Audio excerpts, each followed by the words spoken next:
And I'm counting on you not to tell her. But I will give this disclaimer.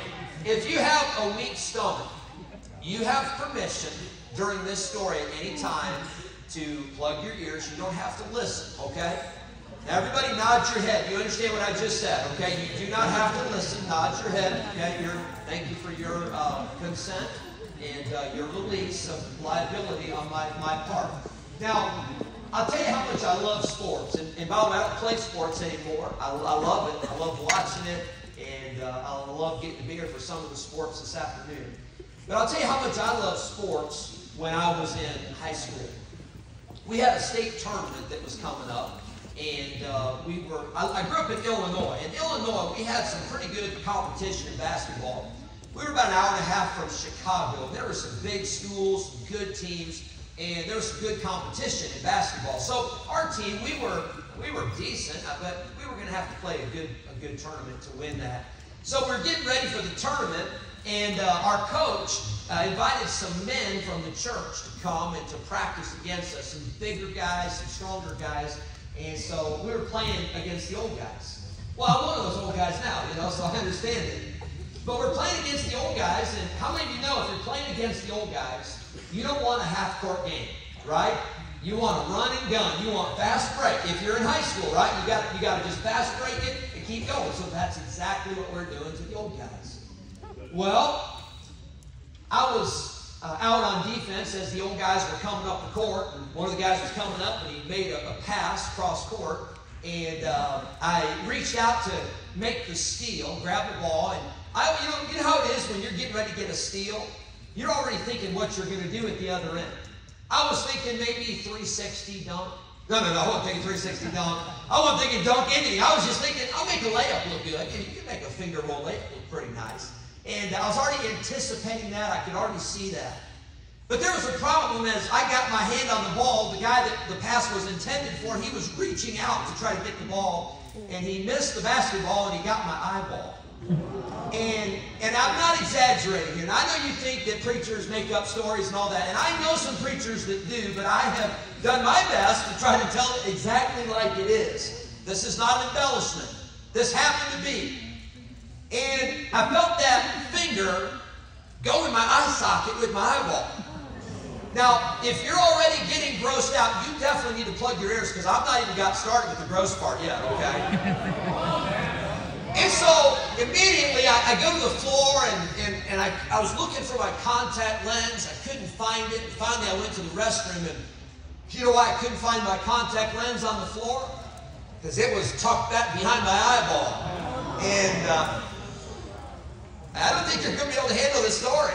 No, seriously, if you want me just to cut it off right here, I will cut it off. I will not even finish it if you can't handle it. Okay, all right. So I get my eye poked out, and it's everywhere that it's supposed to be white, it's a bright, like a blood red. I mean, that's not the way your eyeball's supposed to look. And so after practice, I didn't really finish practice. I couldn't see out of that eye. My mom, she took me to the optometrist just to get it checked out. And I thank God for that optometrist. It was at a Walmart. You know, they used to have the little optometry places. And the eye doctor in the Walmart, he told me, he said, I'm not an expert. He said, oh, that's great. No, listen. And he wasn't an expert, but he saved my eye, okay? So give him some credit. He said, it looks like you've got a partial tear behind your retina. And he said, I'm going to recommend you go to a retina specialist. And, in my mind, I'm thinking, that's not a good idea, because we've got a state tournament in like 3 days, And so I go to the retina specialist, and I'm just imagining they're going to give me some drops. They're going to say, take these, 3 times a day, and, you'll be fine. But they get in with my eye, and I felt like every spotlight in the city of Rockford, Illinois was on my eye, and they got it pried open, and they're looking and just trying to figure it out.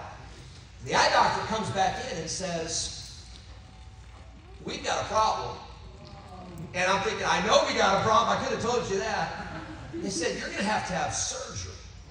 on your eye. And again, I don't care about the surgery in the eye. I just want to play in the state tournament, right? And so the doctor said, we've got to take care of this right now. And so they did some more exams in my eye, and they looked at it and took some pictures. And they came back, and the doctor said, we've got more bad news. They said, because of where that injury is, they said, we're not going to be able to correct it with a laser.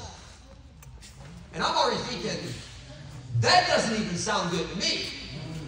What could be worse than a laser going in your eyeball? And the doctor answered that question.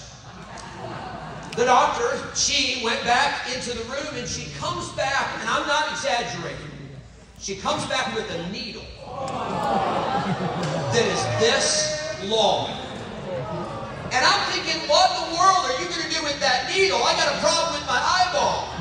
And she explained to me, is everybody okay? Let's do a friend check. Look at the person next to you. Make sure that they're not like getting ready to pass out. Okay, we all good? Okay. So she explains to me that they're going to put in that needle, they're going to put a freezing substance that they're going to have to inject in my eyeball to seal up that tear. And now, again, I'm thinking, I hate needles. I don't want a needle in my eye, but hey, we got a state tournament. How many of you know state tournament is worth it, right? No matter what. I mean, if you gotta cut my arm off, hey, that's what it takes. Let's do it.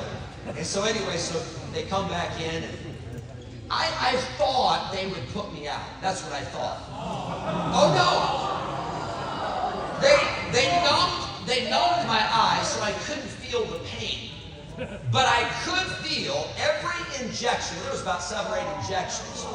I could feel the freezing substance being inserted in my eyeball. You know how you get that brain freeze when you eat ice cream too fast or whatever? And it was like that times 10. And it was awful. But the good news is, I can see. And the good news is, I got to play this. It's not a fake eye. Who said that? You want me to take it out and show you it's not fake? But the good news is I got to play in the state tournament. So all of that, let's say, what's the moral of the story? The moral of the story is you got to play in the state tournament, right? And so I love sports. But here we go. Before we go any further with it, before we go any further, any more exaggerating with that story, that's the way it was. But the problem is, for me, is I already, before that, I hated needles. Anybody else with me that you hate needles? I don't like shots. I don't like people like having needles around me. I used to get nervous when my mother would be in the living room. She'd be like, sewing or cross-stitching or whatever with needles. But when a needle goes in your eyeball, that gives you a whole new perspective on needles, for sure. Take your Bibles, go to Romans chapter 8.